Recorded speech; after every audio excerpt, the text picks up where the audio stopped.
Welcome to The Explainer. Today, we're doing a deep dive into the absolute most chaotic, fascinating, and just utterly unpredictable anti-hero in the entire Darkness saga.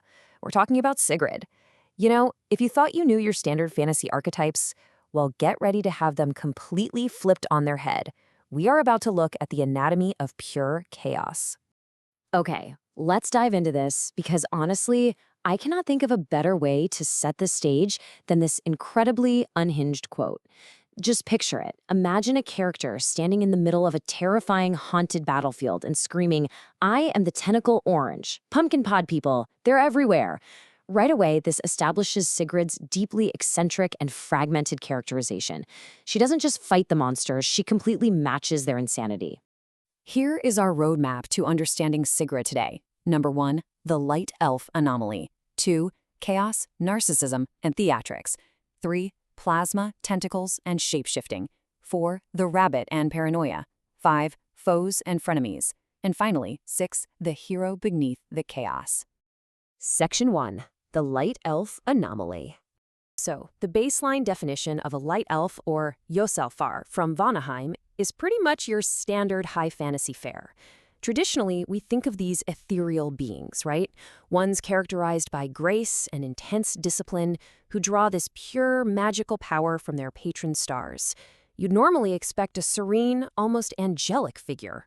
But then you have Sigrid, who defies literally all of those light elf norms.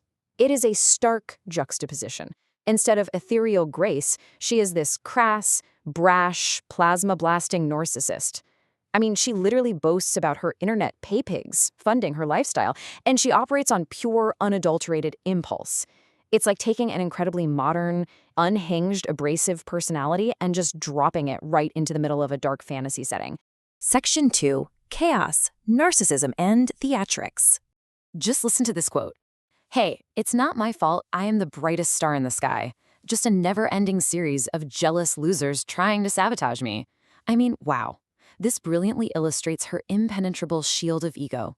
She has an absolute refusal to accept blame for literally anything. To her, everyone else is just a jealous loser. And she, of course, is the flawless center of the universe. Let's actually walk through some of her erratic antics. She claims that reading is like being poisoned and is strictly for zombies. She packs laundry dryers full of lint just to shoot fireballs out of them like some crazy Roman candle.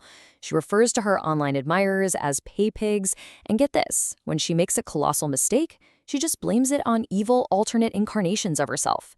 You know, she uses this bizarre humor and these wild histrionics as a chaotic defense mechanism. The world of Darkness City is incredibly grim, so she just shields herself with absolute absurdity. Section 3, plasma, tentacles, and shapeshifting.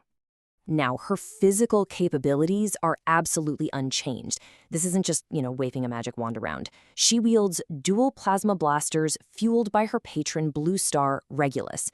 And when she fights, she doesn't just shapeshift into a different person. She mutates into these surreal, highly destructive forms. She'll sprout extra arms, sometimes up to 16 plasma-charged appendages all at once.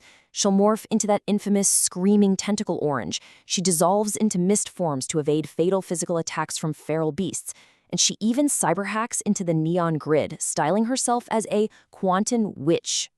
But there's a grand irony here. Despite frequently sprouting extra appendages and tentacles herself, Sigrid is absolutely terrified of them, specifically those belonging to the shadowy, void-dwelling entity known as Vodo. It's a hilarious contradiction, for sure, but it also serves as a crucial gateway into discussing her much deeper psychological fears. Section 4, the rabbit and paranoia. Because the immense toll of Darkness City steadily escalates her paranoia. It starts out with these quirky, almost funny complaints, like blaming a lost PM trading card on a supernatural bunny. But then it escalates. She starts hanging rattling cans on her bedroom door to repel the beast. By step 3, she's frantically digging holes in the cursed woods under a crimson moon, literally trying to bury her paranoia.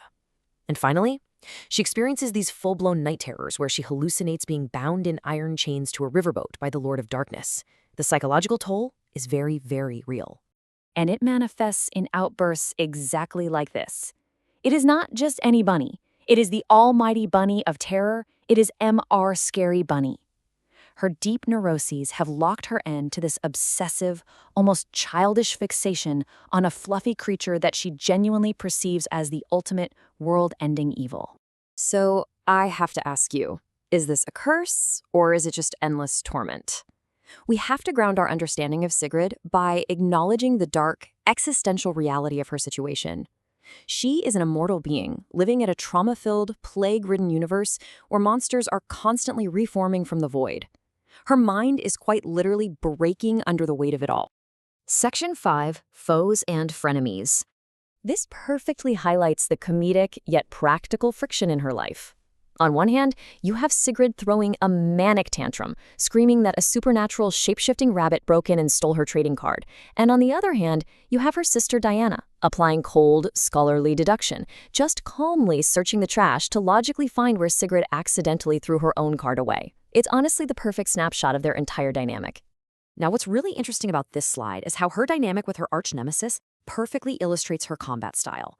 Sigrid relies on arrogant humor, dismissive insults like calling her enemies a land whale, and vapor shifting to absolutely infuriate them. This is contrasted sharply by Victoria, a dark elf who operates on pure feral rage, deep-seated jealousy, and brute force, attacking with a literal crowbar that she named Percy. Victoria's brooding malice acts as the absolute perfect foil to Sigrid's erratic dodging and constant mockery. Section 6. The Hero Beneath the Chaos. The absolutely crucial point here is that she's more than just a punchline. Beneath the narcissism, the tantrums, and the whole rabbit phobia thing, she is Colonel Sigrid of the Vonic Guard. She stands as a formidable, battle-hardened sentinel in the freezing Frostspine Mountains, carrying the very serious responsibility of holding back the void from invading her realm. And she actually gets results. Look at these triumphs. Across the source material, she obliterates cursed zombie pumpkins with plasma bolts. She successfully turns the feral beast, Victoria, into a literal pile of ash.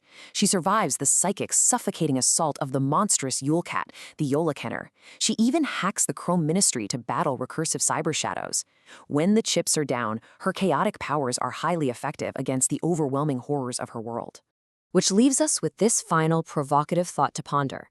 In a universe literally suffocating under the weight of ancient plagues, dark elves, and void magic, is Sigrid's unpredictable, chaotic light the only thing erratic enough to keep the darkness at bay?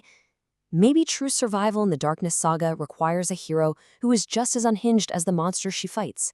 Thank you so much for joining me for this explainer, and I really hope you leave with a newfound appreciation for the tentacle orange herself.